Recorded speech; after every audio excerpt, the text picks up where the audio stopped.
All right, greetings, my audience. What we have for you this afternoon is very simple. We want to see how you can resolve this kind of error message on prepaid meter. Now, when you're having this kind of issue, you have it like this. Okay, you have connect, and now you're having this feedback. It looks ambiguous, right?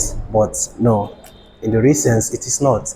This actually connotes that your user interface is not paired with the meter in question. Now, to resolve this, you have to ensure that your power cable is plugged into your wall socket, right? That's condition one you have to meet. Sometimes you've already exhausted your unit, and then at that instance, you'll be like, hey, why am I plugging it?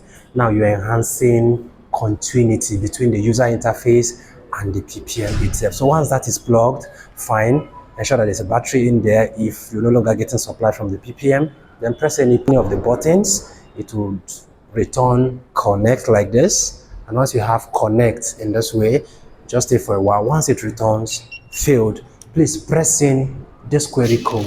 This, press this, press this.